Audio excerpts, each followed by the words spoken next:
কোরাইশ নেতাদের একটি প্রতিনিধি দল আবু তালিবের সাথে সাক্ষাৎ করে। তারা বলে, হে আবু তালিব, আপনি দেখতে পাচ্ছেন আপনার ভাতিজা মোহাম্মদ কিভাবে আমাদের ধর্মের বিরুদ্ধে বিদ্বেষ ছড়াচ্ছে।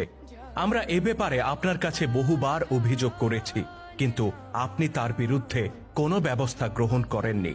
আমরা জানি আপনি তাকে নিজের সন্তানের মতোই ভালোবাসেন, তাই এবার আমরা আপনার কাছে একটা ভিন্ন প্রস্তাব নিয়ে এসেছি। বনু মাকজুম গোত্রের গোত্রপতি ওয়ালিদ ইবনে মুগিরার পুত্র ওমারাকে নিশ্চয়ই আপনি চেনেন। সে আরবের সবচেয়ে সুদর্শন যুবক আর অসংখ্য গুণের অধিকারী। ওয়ালিদের পক্ষ থেকে আপনার প্রতি আমাদের প্রস্তাব এই যে আপনি তার পুত্র ওমারাকে নিজের পুত্র হিসেবে গ্রহণ করুন। বিনিময়ে আপনার ভাতিজা মোহাম্মদকে আমাদের হাতে তুলে দিন। এক সন্তানের বিনিময়ে আমরা আপনাকে আরেক সন্তান দিচ্ছি। আবু তালিব বললেন, তোমরা বলতে চাচ্ছ আমি তোমাদের সন্তানকে নিজের সন্তান হিসেবে গ্রহণ করি, তাকে খাইয়ে পরিয়ে বড় করি, আর মৃত্যুর সময় তাকে নিজের সম্পদের উত্তরাধিকারী করে যাই। বিনিময়ে তোমরা আমার সন্তানকে নিয়ে যাবে, তাকে নির্যাতন করবে, কিংবা হয়তো হত্যা করে ফেলবে। বাহ, তোমাদের কি অদ্ভুত দাবি! তোমাদের এই অন্যায় আবদার আমি কিছুতেই পূরণ করতে পারি না। কোরাইশ নেতারা তখন বলল, আমরা মোহাম্মদের বিরুদ্ধে এখন পর্যন্ত কোনো ব্যবস্থা নেইনি, কারণ সে আপনার ভাতিজা আর আপনি আমাদের কাছে সবচেয়ে সম্মানিত ব্যক্তি। কিন্তু যেহেতু আপনি তার বিরুদ্ধে কোনো ব্যবস্থাই নেবেন না, সুতরাং যা করার আমাদেরই করতে হবে।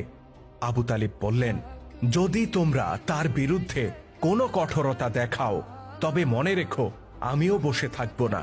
তাকে রক্ষা করতে প্রয়োজনে বনু হাশিম গোত্র তোমাদের বিরুদ্ধে যুদ্ধ করবে। ইসলামের ইতিহাসে বড় রহস্যময় চরিত্র এই আবু তালিব। তিনি নিজে কখনো ইসলাম গ্রহণ করেননি, অথচ যতদিন বেঁচে ছিলেন ততদিন মহানবী হযরত মুহাম্মদ সাল্লাল্লাহু আলাইহি ওয়াসাল্লামকে তিনি আগলে রেখেছিলেন। ভাতিজার প্রতি আবু তালিবের এই অকৃত্রিম ভালোবাসার বড় কারণ ছিল তিনি তার এই ভাতিজাকে ইয়াতিম অবস্থায় পেয়েছিলেন।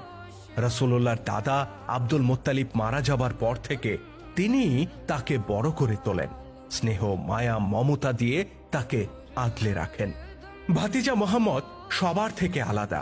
আগামী দিনে সে আরবের ইতিহাস বদলে দেবে, এমন একটা ইঙ্গিত আবু তালিব আগেই পেয়েছিলেন। একবার সিরিয়ায় বাণিজ্য যাত্রায় গেলে ভাতিজাকে তিনি সাথে করে নিয়ে যান।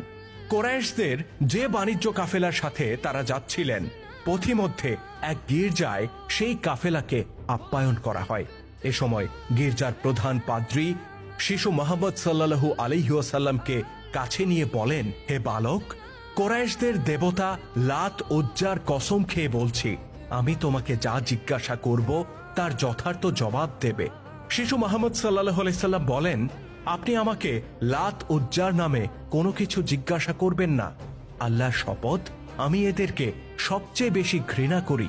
পাদ্রী তখন বললেন, ঠিক আছে, তাহলে আল্লাহর শপথ করে বলছি, আমি তোমাকে যা জিজ্ঞাসা করব তুমি তার সত্য জবাব দেবে তো?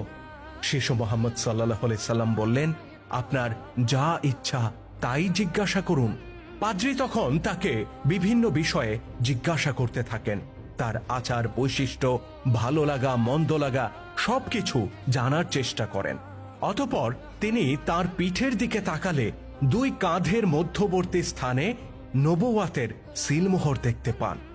অতঃপর তিনি আবু তালিবকে জিজ্ঞাসা করেন, এই বালক আপনার কি হয়? আবু তালিব বলেন, এ আমার পুত্র হয়। পাত্রী বললেন, এটা কি করে সম্ভব? এই বালকের পিতার তো জীবিত থাকার কথা নয়। আবু তালিব বলেন, আপনি যথার্থ বলেছেন, সে আমার ভাতিজা। সে যখন মাতৃগর্ভে তখনই তার পিতা মারা যায়, আর 6 বছর বয়সে তার মাও মারা যায়। এরপর আমার পিতা আব্দুল মুত্তালিব তার দেখাশোনা করতেন। তার বয়স যখন 8 বছর তখন আমার পিতাও মারা যান, আর তখন থেকেই আমি তাকে পিতৃ স্নেহ দিয়ে বড় করে তুলছি। পাদ্রী বলেন, এবার আপনি নিশ্চয়ই সত্য বলেছেন, তার জীবনে এমনটাই হওয়ার কথা ছিল।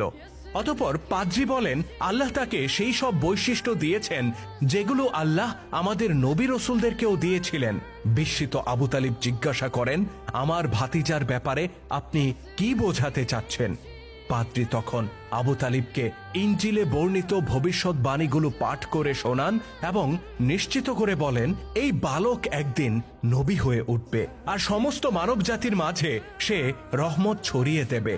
লোকেরা তার বিরুদ্ধে ষড়যন্ত্র করবে, এমনকি তার নিজের পরিবার আর গোত্র থেকেও তাকে প্রত্যাখ্যান করা হবে। আপনার উচিত হবে সমস্ত বিপদ আপদ থেকে তাকে রক্ষা করা। সেই থেকে আবু তালিব জানেন তার ভাতিজা সাধারণ কেউ নয়, তাই ভাতিজার প্রতি ভালোবাসার পাশাপাশি আবু তালিবের বাড়তি সতর্কতাও ছিল। বর্ণিত পাদ্রীর নাম ইতিহাসে বাহিরা বা বুহাইরা হিসেবে উল্লেখ করা হয়েছে। ভাতিজা মোহাম্মদের বয়স যখন 40 বছর, তখন পাদ্রী বাহিরার এই ভবিষ্যৎবাণী সত্য হয়। মুহাম্মদ সাল্লাল্লাহু আলাইহি ওয়াসাল্লাম নিজেকে নবী হিসেবে ঘোষণা করেন। শুরুতে নিজের পরিবারের কাছে, অতঃপর নিজের ঘনিষ্ঠ জনদের কাছে, তারপর প্রকাশ্যে তিনি ইসলামের দাওয়াত দেন। আর পাদ্রী বুহাইরা যেমনটা বলেছিলেন, নিজের গোত্র থেকেও তিনি প্রচণ্ড বিরোধিতার সম্মুখীন হন। লোকেরা তার বিরুদ্ধে ভয়ানক সব ষড়যন্ত্র শুরু করে। আবু তালিব সিদ্ধান্ত নেন এই ষড়যন্ত্রের মুখে যে কোনো উপায়ে তিনি নিজের ভাতিজাকে রক্ষা করবেন। ভাতিজার প্রতি নিজের দায়িত্ব পালন করতে গিয়ে আবু তালিবকে অতি বৃদ্ধ বয়সে সহ্য করতে হয়েছিল বহু অপমান, অত্যাচার। তথাপি ক্ষণিকের জন্য তিনি তাকে ছেড়ে যাননি। কুরাইশ নেতারা বহুবার তার কাছে বহু প্রস্তাব নিয়ে আসে, কিন্তু আবু তালিব প্রত্যেকবার তাদেরকে খালি হাতে ফিরিয়ে দেয়। এক পর্যায়ে কুরাইশ নেতারা যখন কঠোরতা দেখানোর ঘোষণা দেয়, তখন আবু তালিবও প্রয়োজনে যুদ্ধ করার ঘোষণা দেন।